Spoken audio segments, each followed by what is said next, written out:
With us today, everybody, for the second time is Viveka Velupillai and Roy Mullay, and they're here to talk about their new book, Shaetlan, A Young Language with Old Roots.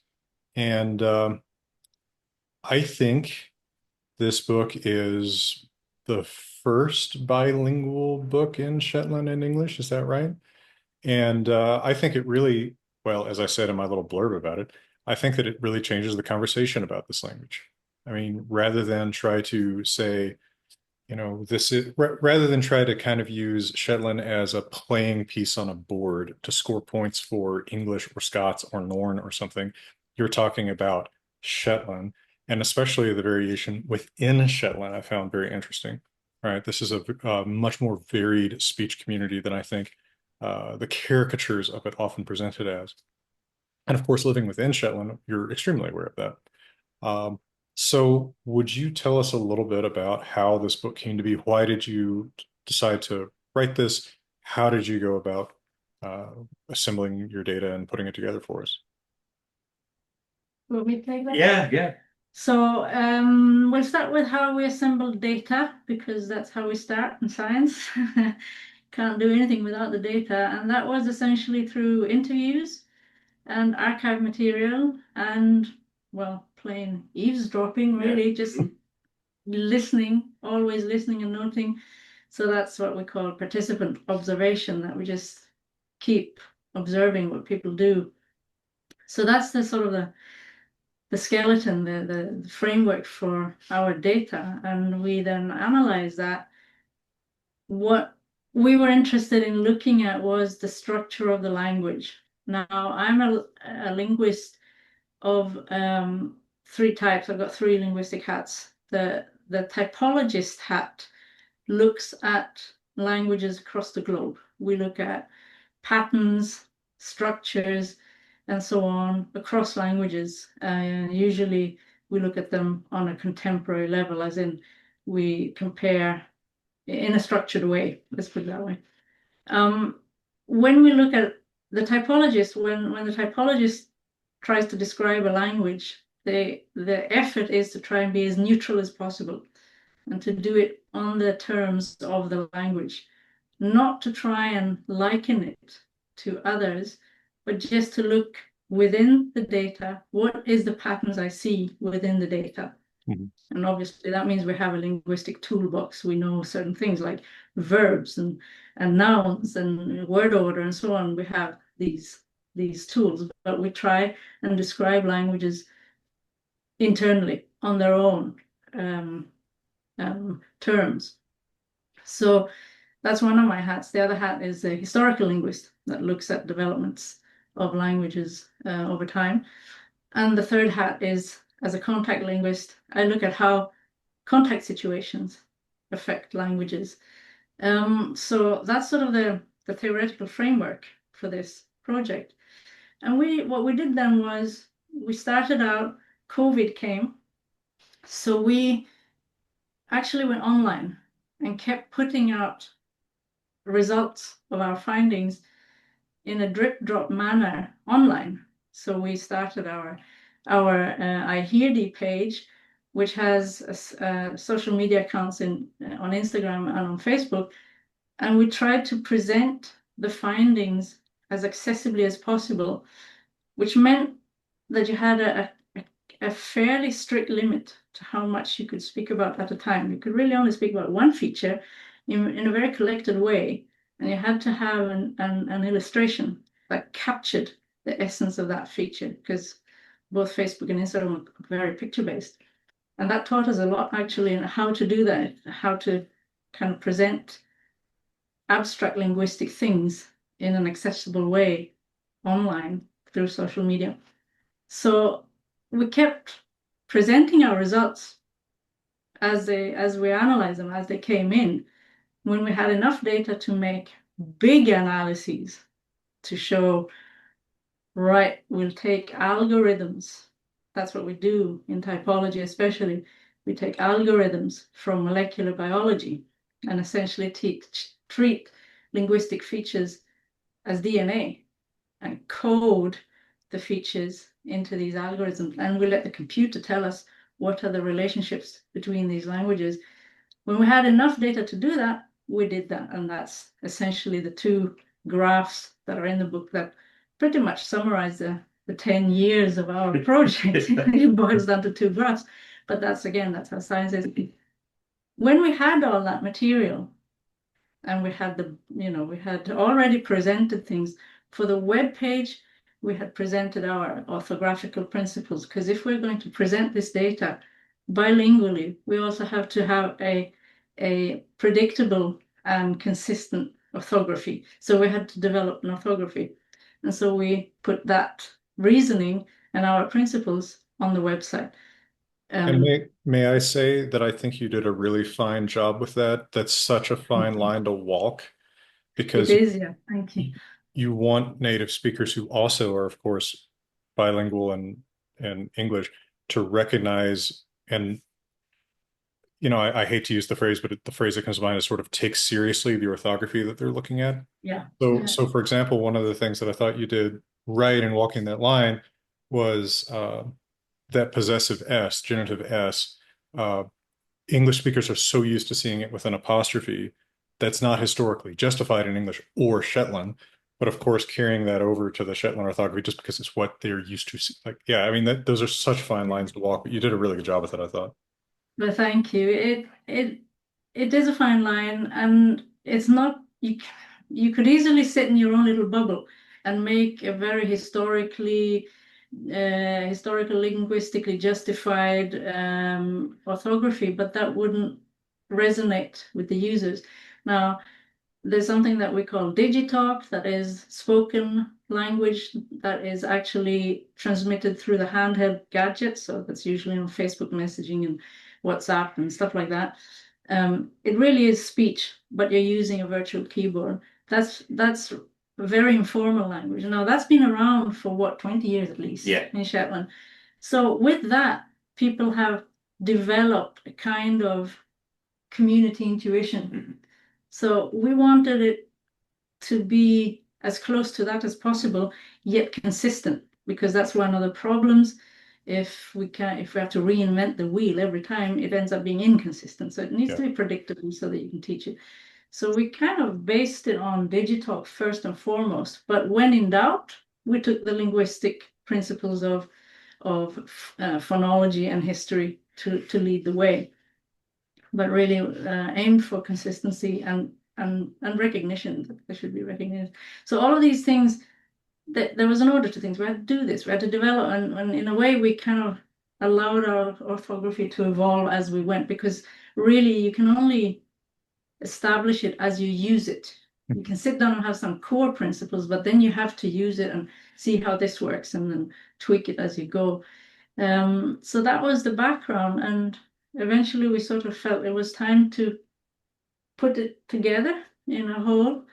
And when we did that, we also invited 7 contributors from different areas of Shetland, both genders, different ages, to write in Shetland and just about their own experiences, their own take on this, as a kind of a start, nearly like a prologue to the book. But one thing that's been important for us throughout is to keep everything bilingual, to show by action that you can speak about abstract things like linguistics or history or biology for that matter in this language. It's not a niche language. Right. We know that because everyone speaks about everything all the time, just not in written form. So we wanted to show you can do that in written form too. And And I that's why think, the book is bilingual. and I think that's another extraordinary accomplishment. I mean, it's not that it's an accomplishment in talking about these things in Shetland, but demonstrating that can be done, doing it in printed, published form. I mean, I think this is a struggle that many minoritized languages face, is that people know they can talk about anything in them, but they don't publish evidence of that, as it were, right? Mhm. I mean, I think about our local indigenous language, Arapaho. It's not like you find books, textbooks in every subject published in Arapaho, but Mhm. you could produce that if people were to feel, I don't know, I guess it's mostly a market pressure and the fact that it's not really being passed on to children. But I think that that's exactly what keeps a language in circulation is that confidence that comes from Yeah. saying, look at here I've got my book. Somehow it just makes anything in print makes it seem more real somehow to people. Yeah, it does. And we know that from all over the world, just like you're saying. And it's a validation to show by action that you can do this, to show that you can produce a substantial body volume that speaks about facts, not about nostalgia, or that Hmm. all has its place, but so do facts and just ordinary factual, non-fictional pieces. And it's actually just about 3 months old. Yesterday was the 3 month day that we released it, but it has already led to some interesting things. It has led to the local news site asking for pieces in Shetland, Hmm. non-fiction pieces in Shetland, of any kind. The I, next s- ones due are I saw a politician contributed a column in Shetland. yeah, for example, yeah. And there'll be, there's been historical pieces, it's political pieces, just reports from meetings, things like that. And there's some new. It's going to take a while for people to get used to the idea and to get confident enough to write, but it's starting. And the other effect is that there's a general call in Shetland now to go and lobby to get Shetland onto the next Scottish census Hmm. as a named language. And so it's, yes, we're quite thrilled about that. Yeah. That's another thing that strongly affects how the public perceives how real a language is. Did I see it on a government form? Yeah. That's, And I can't tell you how many times we've both heard from people that they only saw English, Scots, and Gaelic. Well, Gaelic hasn't been relevant here ever, really. So that's just some people that happen to speak it. People don't identify Scots speakers, so they might put English, but a number of them don't put anything because they don't feel that they speak English either. So they just leave that empty, and so it goes, that there's a lack in the data there, which defies the purpose of a census. mhm. And I think that would be an enormous stride to get it onto the census paperwork. I don't know exactly what the process is for that in the UK, um, but that's an excellent move too. And I thought that, by the way, having the book be bilingual and reading through it myself in both is really one of the best ways to get a sense of Shetland, right? I mean, sure, I'm accustomed to looking at grammatical tables and things like that, but to actually see it in use and to Mhm. get a sense for, I mean, for example, false friends, something you draw attention to now and then, the pattern replication that doesn't work between English and Shetland, for example, English two means four or five different things that are represented by maybe Mhm. four or five different words in Shetland. That Yeah. or the dis yun dat distinction. All of that was just seeing it used Mhm. was extremely informative for understanding how the language works and for getting a sense of its uniqueness, not just from English but from Scots. Yes. Mhm. And this is a difficult issue. Um, Linguistically, this language is now quite famous among my colleagues in academia across the world as a very, very typical so-called mixed language with a capital M and a capital L, Mm. where the bulk of the grammar comes from one of the ancestors and the bulk of the vocabulary predominantly from the other ancestor. But there's more to that story. What has been known, the pattern that a colleague of mine identified before I had enough data for Shetland, so Shetland ended up confirming this after the fact. He he sat and looked at all these mixed languages that we know about that we have identified in the world, and he saw this pattern that more often than not, it tends to be that the original settlers are the contributor of the grammars, and the Hmm. new settlers that tend to be more powerful are the contributors of the vocabulary. And that's, of course, exactly what we have here. The grammar is extraordinarily, remarkably Scandinavian, and that's one of the graphs shows. The vocabulary is predominantly Anglian, but Shetland is branches off quite distinctly. So Shetland is actually much more distinct in terms of vocabulary from the other Anglian languages than it is in terms of the grammar. So what also happens with mixed languages is that they tend to be labeled as dialects Mhm. of the language that has contributed most of the vocabulary. But that's fairly misleading because the language is much more than just words. It's also the grammar, it's how you use the words. Um, we see that again and again. And so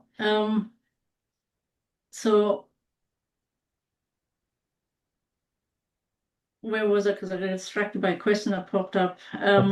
Well, I'll get to the question. I'll read you the questions later. I wanted to get your continuous thoughts at the beginning. You were talking about it as a mixed language, capital M, capital L, Yeah, and yeah. And and what we how tend it's to see is that they get labeled as dialects of the languages that have contributed most of the vocabulary. hmm, Um, this is what's happened here too. So it's for very long been thought of as a dialect of either Scots or English. That's kind of interchangeable, although Scots and English are not the same. So it's already kind of mix up there. But it isn't. That would be a bit like claiming that English is a dialect of French hmm. because so much vocabulary comes via French. That wouldn't work at all. It's a completely different language. So. I thought of that example. I also, and tell me whether or not you think this is a good comparandum. I thought of the case with some registers of Afrikaans Absolutely. uh, Yeah. as a similar situation where you have grammar from one contributing language and vocabulary often coming largely from a completely different contributing language. That's not true of all. I mean, Afrikaans is a huge stack of varieties, but some varieties made me Yeah. think a little bit. It is very Afrikaans is a good example in the sense that nobody now would label Afrikaans as a dialect of Dutch. It might be labeled as related to Dutch, which is completely justified and very closely related, and that it has Dutch as an ancestor. But if you tried to argue that it was just a dialect of Dutch, that really wouldn't work at all, societally or linguistically. So, And I think this opens up a lot of interesting questions that are too often swept under the rug in historical linguistics about the fact that languages are not necessarily neat branches off of one tree. Sometimes you have branches twist around each other a little bit. yes. And, then the question becomes, well, what does this count as? Right? We Mhm. want to file things into a particular drawer, and that's not necessarily all that helpful in discussing the ancestry of one language or another. I mean, my inclination would be probably the opposite of the standard definition as a dialect of English to say, well, structurally, what does this resemble? And you make a Mhm. strong case that structurally, this is a quite Scandinavian language, Yeah. uh, which I think is a bold conclusion and one that you back up very well with the evidence. Could you talk a little bit about some of the ways in which Shetland today is still structurally similar to Scandinavian languages? Well, an obvious feature that even the tourist will hear is the do and the you distinction Mhm. that you still have here that is lost in English. Um, there are very many features that are there that they're obviously not unique to Scandinavian as such, Sure. but by the ancestry, it clearly comes from the Scandinavian half because it's not in Anglian. Um, Another very Scandinavian feature is the reflexive verbs Mhm. to set yourself down and things like that, which just sounds weird in English. So there are a number of such features that just sound a bit funny in English, but really mirror the Scandinavian grammar. So we ended up labeling these features hidden in plain sight features because they've been there all the time, and Shetlanders have been corrected for them. The other one being to distinguish between te and till, so between the verbal particle and the preposition that you alluded to. Um, a number of features, really. So One that struck me too was the use of personal datives with many verbs.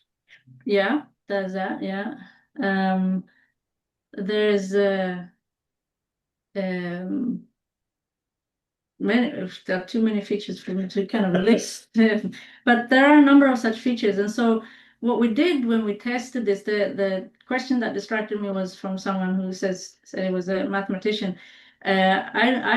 I'm not going to quote any statistical percentages for that. You'll have to go and look in the data in the book.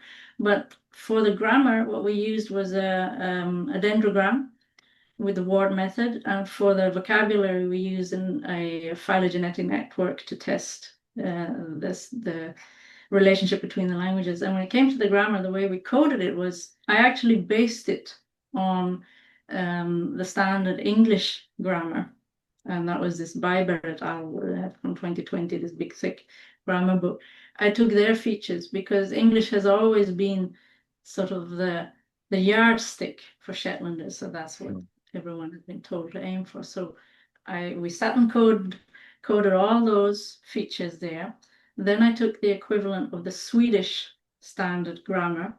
And the reason for that is English is not the direct ancestor. English is a relative to the ancestor. Scots is the direct Anglian ancestor. So we have to balance it genetically on the Scandinavian side, and I take a cousin to the ancestor, and namely Swedish.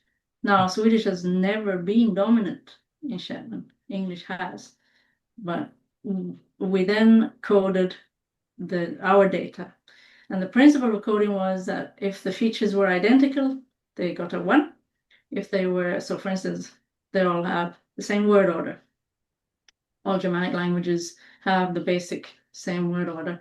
And I'm not speaking about typologists. I'm not interested in things like subclauses and stuff as German has it. Then you would have features that were similar but not the same. So for instance, all of them have both strong and weak verbs, but which verb is weak and which one is strong, that differs. So then they score half a point. And then you will have instances where one language has a feature and the other one doesn't.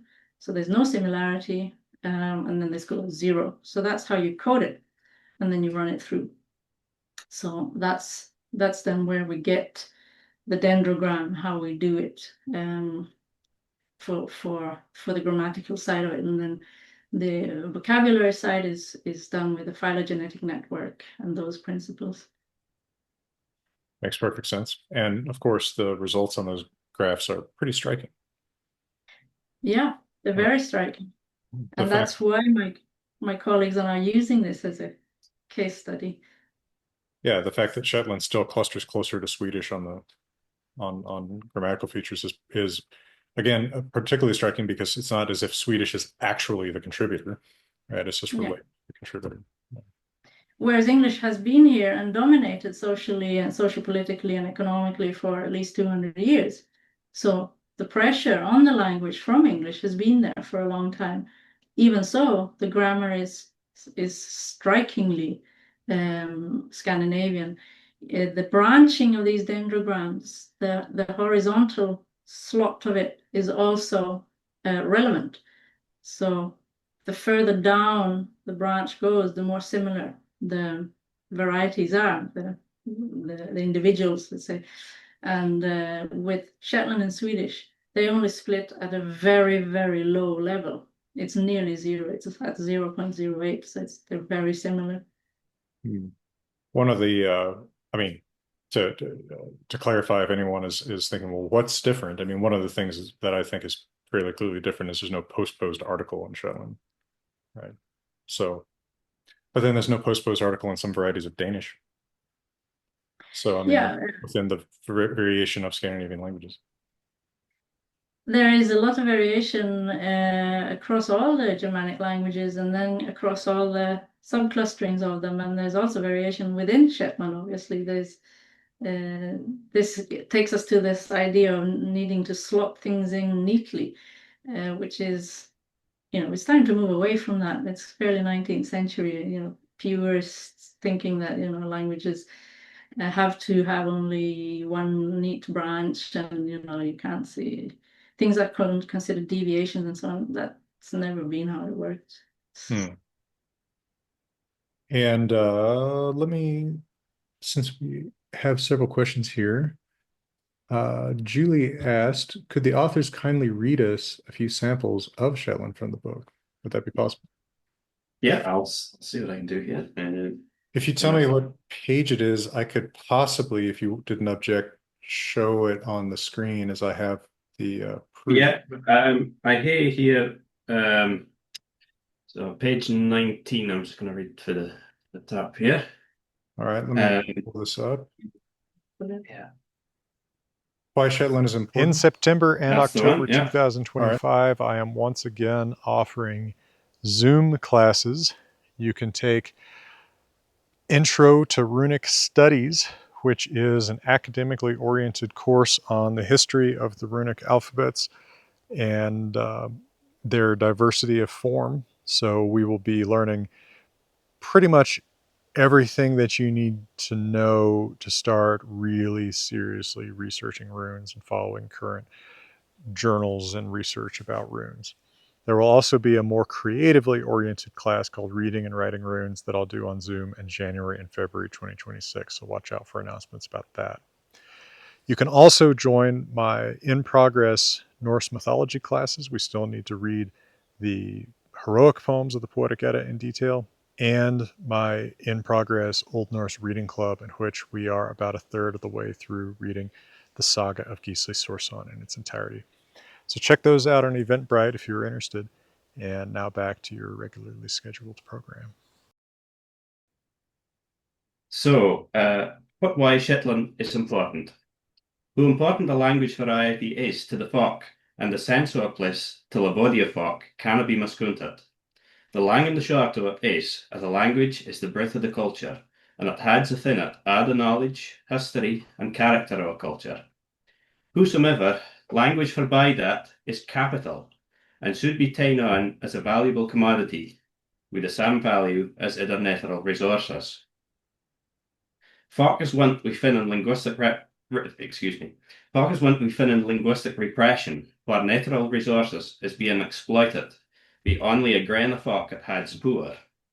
The language of the ains that hides the poor is in that way seen to show status and wealth, and that makes folk of the community head it out that their own language is no so good as, and that it'll hinder them to coming ahead socially. This makes for the promotion of e-language over and above the tether, and a shift away from the stigmatized variety. There should be acceptance of both of the varieties, what they're seen as being languages that can be used for anything and anything, and languages that can benefit from one another. Thank you. That'd be all right. Oh, excellent. Do you have any remarks you would make about any particular language here? Yeah, I'm not sure. How do you mean? Well, so for example, any features that are highlighted anywhere in this? Oh, you mean as oh, I see. Well, you have till instead of two, so where English would have two everywhere, there is you'll see in the first line tida, which is till da.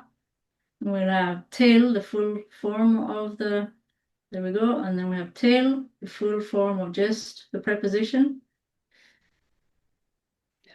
Then what is it? Pay. Oh, yes. There should be te some. Some of the past participles remind me much more of their Scandinavian cognates than of their English. Yeah. Taken. I was going to mention as well the existential in the second paragraph where it says there should be acceptance. The day is very closely related to. Well, it's essentially a fossilized Norn form, the neuter of the third person. So it like Norwegian. became, which became det in all the continental Scandinavian languages. Exactly. I was also going to say that you have on the second line you have the long and the short of it. Of it. So it here. And then on the third line, the second word is hit. I see, yes. Now, that's not haphazard. And again, that's been tested and bootstrapped 10,000 times and all of that. So the hit is, in layman's terms, just slightly more emphasized. It's focused. It tends to be fronted, whereas it is the unstressed, lesser focused version. What else can we see here? Is that hit from Scandinavian hin hit, or is that from Anglian hit? Well, the old English form is also hit, so it's probably reinforced from both sides. But there's this interesting distinction, which really isn't really found in either English, Scots, or the Scandinavian words. So this is again interesting when it comes to mixed languages.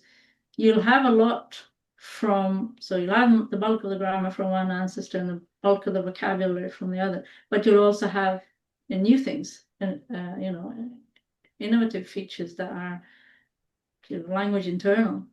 Mm-hmm. I mean, one, for example, that struck me was the difference between, and I probably won't say them exactly right, but fear and poor. Yeah, which again has merged into just one form in English or in the Anglian variety. And then some distinctive developments like what appeared to me, I don't recall, I don't memorize any book that I read, but so I don't recall if you describe this at one particular page or not, but it looked like often a loss of final L. So in all, and then wool as oo. Is that right? Yeah. Which looks like the Scandinavian word just with the final L lost. Is that right? Yeah. And other remarks and questions that we have in here. Julie asked, any plans for an Orcadian language project? Well, that would be welcome. We would love to see a grammar of Orcadian. Okay, yeah, I didn't know if that would be your particular project, given that that's quite a ways away, and probably a very different community and language situation, I would think. It is actually more different than people give it credit for. Yeah. Shetland and Orkney are very often lumped together, but there are some significant differences. And so it doesn't do either variety justice to lump them together. They should be seen as their own distinct. They have similar ancestry, but not identical histories. For instance, the long-drawn contact situation in Shetland with the Low Germanic languages, that wasn't there for Orkney. That's a real difference. But also, the Scandinavian influence lasted longer in Shetland because in 1195, it was the King of Norway took Shetland under his direct rule, whereas Orkney was not under his direct rule, and there was much more influence from the Scottish mainland there. That started a lot earlier too. So they are very closely related, but they're not identical. And I would also think that just the closer proximity to Scotland would make for earlier, more durable contacts with Scots, and I believe more contact with Gaelic. Can't speak to that. I don't know how much Gaelic contact there was in Orkney, and I'm not sure how much that has been looked at, but certainly earlier and more intense contact with the Scots, and also more intense once it became Scottish, more intense supervision by the Scots law apparatus. Most of the various documents that we have from law cases and stuff. There's much more of it in Orkney than in Shetland. It was much more of a center, so you would get more of that there. This was much more of a backwater in those eyes with the new lords. Well, much like, far away Iceland or Greenland versus near in Norway to the Kingdom of Denmark in terms of the amount of language contact with the colonial language. Yeah. Julie also asks, who are your users? I take it to be the users of the book. Who is the audience of the book? Well, I don't know. I was written in a way to kind of to be useful not just to linguists but to the general public as well. It is, I suppose, primarily for the public. We want it to be read by the public here in Shetland, but it should be approachable to anyone that has an interest in linguistics and in Shetland. Yeah, absolutely. So I think I misunderstood the question. Yeah, the addressee, the person we're writing for, is the mother tongue speaker first and foremost, but also just anyone who's generally interested. But we've written it in such a way that it can be useful for academic projects and studies, so it will work. The kinds of macro databases that I'm involved with, we've presented the data so that this language can go into those kinds of databases and be one of the many data points for patterns around the world. So we're hoping to have it as broadly accessible as possible. In fact, we were just counting, it's at the moment visible in was it 7, 8 university libraries across the world. Okay. So universities are starting to order it, but that's a slower apparatus, of course. Yeah, that is a slow and fraught game of sorts. But I would say that what you've produced is a well-referenced book that can also be used by people who do not have a technical knowledge of linguistics. You actually would be a very interesting book for someone who is sort of new to linguistics to explore the idea of thinking about language more scientifically, because you do a good job of to use a word used earlier, bootstrapping people into words like pattern replication. Yeah, it's good to show that there is a toolbox. To show the non-specialist that there is a specialist toolbox and it's there for a reason. But of course you have to define the tools, otherwise they become meaningless. So that was sort of the aim, to try and make linguistics slightly less alien. Let's put it that way. Well, and to point out to people that may not even realize this about their own language, that there is systematic variation from the language they're usually comparing it to. I mean, for example, that there is a difference systematically between hit and it, or between for and fear. Again, I may not be saying those acceptably. Shetland with an American accent is an interesting proposition. But to point out to people, you may not even consciously think about this, but these are distinctions that you make very systematically. I think that that's enlightening and probably a source of a certain amount of reassurance, right? Oh, this isn't bad English, this is good Shetland, right? I think that's an important thing for people to realize. We've heard that a lot, and that's why we keep saying this is a feature that people have been corrected for a lot, which is misguided. It's simply that it's different, it's a different grammar. It's as if a German would go around correcting Dutch people for speaking Dutch. It's just different, Dutch only has 2 genders and German has 3. Well, it's simply different systems. Shetland has 3 genders and English has none. So, so we've heard that a lot, and that is typical for stigmatized languages, that speakers get told that they should speak proper, and proper means the societally dominant. But in fact, it is really just 2 different languages. And the correction of false friends is a big part of that too. I was struck by the number of false friends, and of course, a lot of them speak to different origins of English versus Shetland. Some are semi-obvious, gate as street versus swing the gate.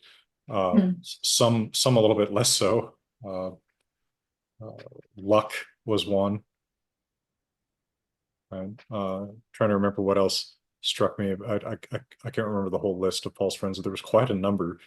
Yeah, and we have obviously not given all of those that we know of, which because this is not meant to be a book of false friends, but it is to show that there's a lot of it.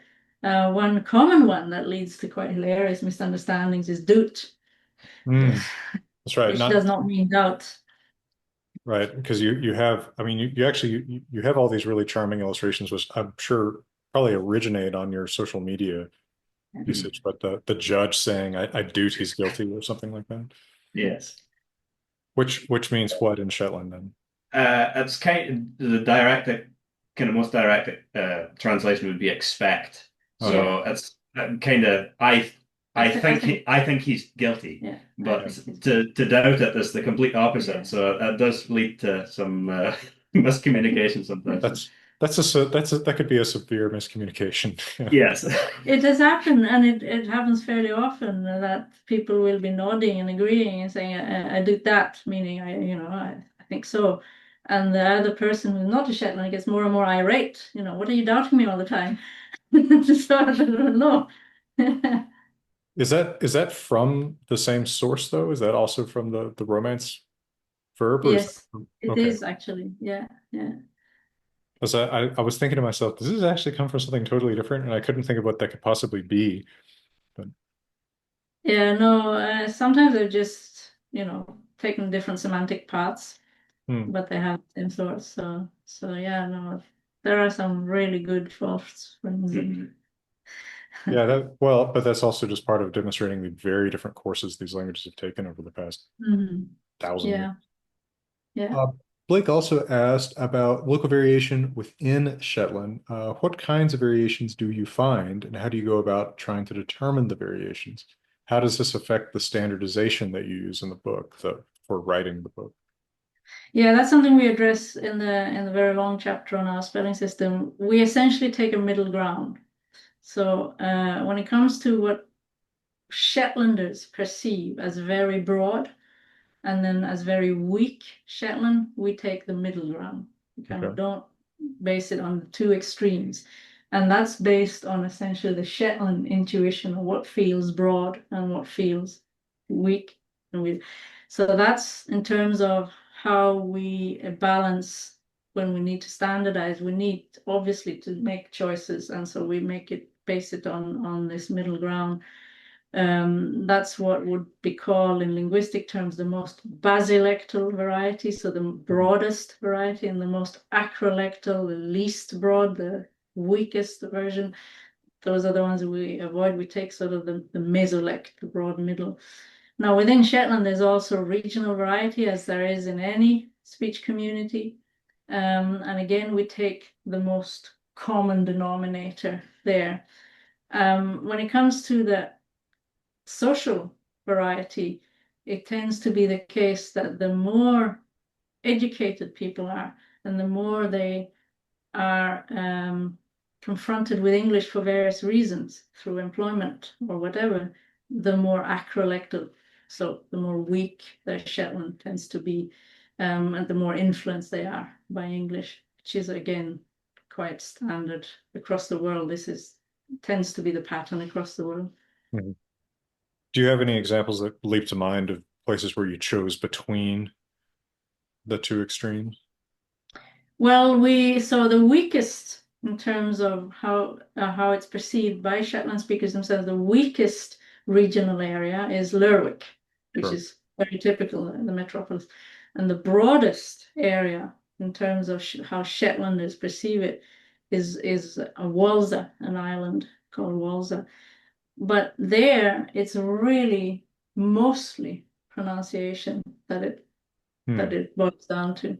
The grammar we have found is quite consistent across. There are some areal differences, regional differences, and that would be a very interesting project for someone to do their PhD on, to see if that correlates, if these differences also correlate with trading centers. So places that were more in contact with the outside world would would these be the regions that have certain features? And I suppose today, with the oil industry in the North Sea, that Lerwick probably has a fair number of people from elsewhere in the UK and probably elsewhere in the world. Is that an accurate estimation, or is that not true? Well, I've never been to Shetland, so I don't really know what. Lerwick has always been fairly mixed. Yes. It's always been the hub where people come. So there's always been a lot of Scots influence in Lerwick. Yeah. That's also down to the fishing industry. Yeah. Oh, sure.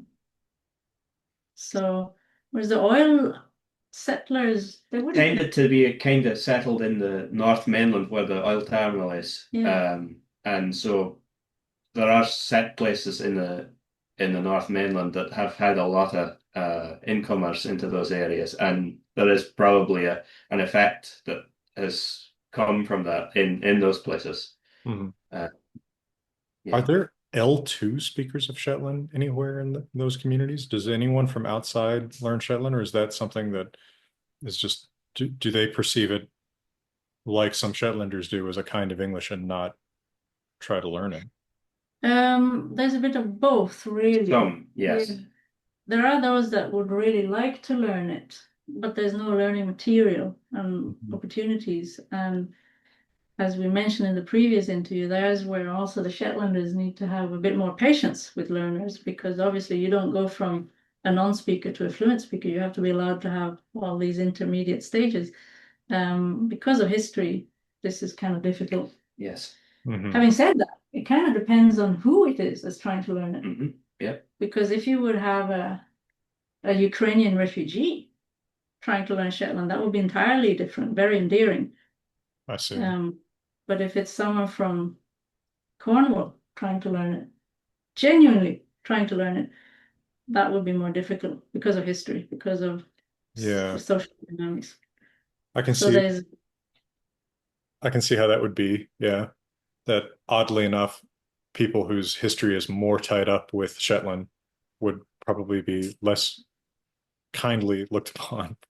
Yes. Because what are you trying to pull, right? A little bit of that attitude. Well, Shetlanders have been made fun of. Yeah, right, exactly. Yeah. And so that's sort of the background to why there is this sense of, to get a bit, to assume that that's what's going on. But of course, we know people who are from England and genuinely want to learn the language, but that's not really easily done. Whereas we also know people from Hungary and Poland that have learned the language, and that's just endearing. And they'll also have accents, of course, but that's entirely okay because there's none of that history. Right. Yeah, well, every language has the baggage of history that it drags along with it. That makes perfect sense. And by the way, just another thought on this question was talking about making these decisions about variation reminds me very much of how Faroese was standardized for the written page. Yes. And of course, that's a closer related language. So it is indeed, and there are lots of parallels with Shetland and Faroe, or the Faroes. It's a common topic. That is a very common topic. Well, the Shetlanders, it's noticeable that the Faroe Islands and the Shetland Islands have pretty much the same kinds of conditions, except slightly rougher in the Faroe Islands. It's slightly tougher to live there. Yet there are two main differences. Shetland had oil, the Faroe Islands didn't. But the Faroe Islands now have twice as many inhabitants and have a brain gain. They have their own university and a lot of self-determination and all of that. Shetland doesn't. So. And on top of that, I think the Faroes have become a bigger tourist destination, although I may be underestimating tourism in Shetland. I think Faroes tourism is quite new, whereas in Shetland it's been maybe I'm not sure about the difference in scale, but it has been a tourist destination for a very, very long time. So we have had income from tourism for an extended period of time. Okay. Is that mostly from elsewhere in the UK, or is that all over the world? A lot from the UK, certainly, but yes, from all over the world. I mean, the likes of events like Wool Week that are coming up. It's a knitting festival. It does draw people from all around the world, uh, and there are various examples of that. Very many from the US for events like Wool Week, events like Orcadian, the folk festival, Yes. that's music. So yeah, that's there's actually nearly always some festival going on here, and that draws people in. So it is a very touristy place. And just to give you an example, so Woolwich is always from the last weekend in September to the first weekend in October. Hmm. I believe I've heard that the lodgings here are booked out for next year already. Oh, wow. Okay. 26. That's how popular it is. So Wow. there might be some places left, but I hear that it's getting tough to get spaces. So it is a very popular destination. Okay. I didn't realize that. But then again, I haven't had my boots on the ground there. Maybe one day. Has there been any recent resurgence of literature using Shetland? Perhaps not written entirely in Shetland, but Shetland showing up in literature. Do you notice any increase or? Fairly been, I mean, in terms of children's books, that's nearly been a constant. Yeah. Okay. I'm not, might be a bit more, but that's been fairly constant for a fair while. Poetry has been strong for a long time, at least 100 years, if not longer. And it's really novels where, if anything, you'll get the dialogue in Shetland, but the narrative is in English. Um, I wouldn't know if I could call it a resurgence. There are some that are translating into Shetland, and for instance, Le Petit Prince was just recently translated into Shetland. That's the whole book then. The entire narrative is in Shetland. Oh, So yeah. is that through iHearD, or is that? We were part of that, yeah. So it's listed. We have a long list in the chapter on Shetland literature. We have a long list of whatever we could find up to that date. So that takes us to whatever had been published by February 2025. Hmm. And then, of course, some social media usage, as including your iHearD. Yeah. Quite a lot. There is a lot, yes. Especially Facebook. Yeah. Shetland is a very Facebook centered community, and there is a lot to be found once you start joining the groups that are kind of frequently visited here by Shetlanders. Hmm. And I Well, think there is a resurgence in the sense that more and more Yeah. are writing completely in Shetland, Yeah. whereas they might have written in English before. Now they write in Shetland on Facebook and mostly Facebook. I would say. and are you or anyone else offering structured classes at any place or any time? I give lectures online once in a while. The next coming lecture will be in the Woolwich. There will be a virtual tour on Otterdale Farm, and half of that is a lecture on this, where you get more details and you get to see the graphs and stuff. So that's virtual. The question here, can we recommend Shetland poets? We would actually refer you to the chapter on Shetland literature. You'll see different names there rather than us listing names.